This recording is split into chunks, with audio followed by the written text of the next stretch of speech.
Big boss season 6ന്റെ 34ാമത്തെ episode തുടങ്ങുന്നത് മാർഗഴിയെ മല്ലികയെ മന്ദാരപ്പൂ കുരുവിയെ എന്ന ഗാനത്തോടെയാണ്. ആ പാട്ടിൽ എനിക്ക് കോമഡി ആയിട്ട് തോന്നിയൊരു കാര്യമുണ്ട്. അതിൽ ഒരു ലൈനുണ്ട്, കണ്ണകിയോ നീയല്ലേ കോവലനോ ഞാനല്ലേ എന്ന ലൈൻ. അതിൽ കോവലനോ ഞാനല്ലേ എന്ന ലൈൻ വരുമ്പോൾ ക്യാമറ ഫോക്കസ് ചെയ്ത് കാണിച്ചത് ജിൻഡോ അളിനെ മാത്രമാണ്. What is mean by Kovalan? പിന്നെ ജാനുവിൻ്റെ ഒരു സ്ലീപ്പിംഗ് ഡ്രസ് ഇട്ടിട്ടുള്ള ഡാൻസ് ഉണ്ട്.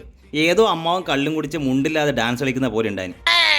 ജാനു ജസ്റ്റ് ഫോർ ഫണ്ണേ, ഇല്ലെങ്കിൽ പ്രാവും. പവർ ടീമിന്റെ മീറ്റിംഗ് വിളിച്ചപ്പോൾ നമ്മളെ ബെഡ്റൂം ചേച്ചി അനുസരിച്ച് നിന്നില്ല. നേരെ ബെഡ്റൂമിൽ പോയി ശ്രീദേവിയുടെ പരദൂഷണം പറയാൻ തുടങ്ങി. ആരെക്കുറിച്ച്? അപ്സരയെക്കുറിച്ച്. ഇന്നലത്തെ എപ്പിസോഡ് അവസാനിക്കുമ്പോൾ താങ്ക് യു ബിഗ് ബോസ്, നല്ലൊരു വൈബായിരുന്നു, എൻ്റെ ജീവിതത്തിലെ നല്ലൊരു സന്തോഷമുള്ള ദിവസമായിരുന്നു എന്നൊക്കെ പറഞ്ഞ പുള്ളിയാണ് ഇന്ന് തുടങ്ങി വീണ്ടും. മോർണിംഗ് ആക്ടിവിറ്റിയിൽ നിങ്ങൾക്ക് ഈ ഹൗസിലെ ആരുടെ പൊസിഷനിലാണ് എത്താൻ താല്പര്യമില്ലാത്തത് എന്ന് പറയണം. ആരുടെയൊക്കെയോ പേര് പറഞ്ഞു. മെയിനായിട്ട് നോറ പറഞ്ഞത് ജാൻമണിയുടെ പേരായിരുന്നു. കൃത്യമായിട്ട് തന്നെ കാര്യങ്ങൾ പറഞ്ഞു. ഇതിൽ ട്രിഗറായ ജാനു നോറെ അടിക്കാൻ ചെന്നു. ഈ പ്രാക്കമ്മയുടെ സ്വഭാവം എന്താണെന്ന് വെച്ചാൽ ഈ അമ്മായി ആർക്കൊന്നും പറയാൻ പറ്റില്ല, ഇവർക്ക് എല്ലാവരും പറയുകയും ചെയ്യാം. ബിഗ് ബോസ് വിളിച്ച് നമ്മൾ കൊടുക്കുകയും ചെയ്തു പ്രാക്കമ്മയ്ക്ക്. അടുത്ത സീനിൽ നമ്മളെ ബെഡ്റൂം ചേച്ചി പ്രാക്കമ്മയ്ക്ക് അഡ്വൈസ് കൊടുക്കുന്നുണ്ടായത്, അതും വളരെ നൈസായിട്ട്. പ്രാക്കമ്മയ്ക്ക് പരം അപ്സരയാണെങ്കിൽ നമ്മളെ ബെഡ്റൂം ചേച്ചി നേരെ പോയി ബെഡ്റൂമിൽ പോയിട്ട് പരദോഷണം പറഞ്ഞു. ഞാൻ പറഞ്ഞ പോലെ നേരെ പോയിട്ട് ബെഡ്റൂമിൽ പോയിട്ട് പരദോഷണം പറഞ്ഞു. ഫസ്റ്റ് ജാൻമണിയെ കുറിച്ചല്ല, വീണ്ടും അപ്സരയെ കുറിച്ച്. ശ്രീരേഖയ്ക്ക് പകരം ഇവിടെ സിബിൻ.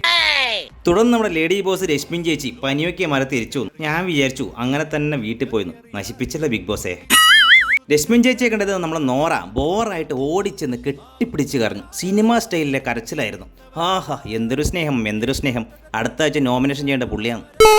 അടുത്ത ക്യാപ്റ്റൻ തിരഞ്ഞെടുപ്പായിരുന്നു. വോട്ടിങ്ങിലൂടെയാണ് ക്യാപ്റ്റനെ തിരഞ്ഞെടുക്കുന്നത്. ഓരോ ടീമിൽ നിന്നും ഒരാളെ വീതം സെലക്ട് ചെയ്ത് എല്ലാവരും ചേർന്ന് വോട്ട് ചെയ്യണം. സ്ഥാനാർത്ഥിയായി നിന്നത് ഗബ്രി, ജിൻഡോ, ശ്രീരോഗ എന്നിവരും. സ്വതന്ത്ര സ്ഥാനാർത്ഥിയായി നിന്നത് ശ്രീതു, അഭിഷേക്, നന്ദന എന്നിവരുമാണ്.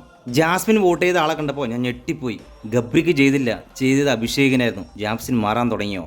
അടുത്ത അഭിഷേകിന് ലൈഫ് സ്റ്റോറി ആയിരുന്നു. അവരുടെ ജീവിതത്തിൽ നടന്ന കുറേ കാര്യങ്ങളെക്കുറിച്ചൊക്കെ ഒരുപാട് പറഞ്ഞു. പിന്നെ ആറ്റോംബർഗ് ഫാനിൻ്റെ പരസ്യമായിരുന്നു. എല്ലാവരും കൂടി പരസ്യത്തിൽ അഭിനയിച്ചു. എപ്പോഴും ചെയ്യുന്ന പോലെ പരസ്യം സ്കിപ്പ് അടിക്കുന്ന പോലെ ഇതും സ്കിപ്പ് അടിച്ചാൽ കണ്ടു. എപ്പിസോഡ് അവസാനിക്കുമ്പോൾ നമ്മൾ എപ്പോഴും കാണുന്നത് ജാസ്മിൻ ഗബ്രിയല്ലേ. പക്ഷേ ഈ എപ്പിസോഡിൽ ഒരു ട്വിസ്റ്റ് ഉണ്ട്. നമ്മൾ കണ്ടത് ശ്രീതു അർജുൻ ആണ്. അർജുൻ കുറച്ച് പൊസസീവ്നെസ് ആവുന്നുണ്ട്. ശ്രീതു സിബിനോട് നല്ല കമ്പനി ആയിട്ടുണ്ട്. അതാണ് കാരണം. ഇതൊക്കെയാണ് ഇന്നത്തെ എപ്പിസോഡ് വിശേഷങ്ങൾ. അടുത്ത എപ്പിസോഡ് വിശേഷങ്ങളുമായി അടുത്ത വീഡിയോ വീണ്ടും കാണാം. അതുവരേക്കും ഗുഡ് ബൈ.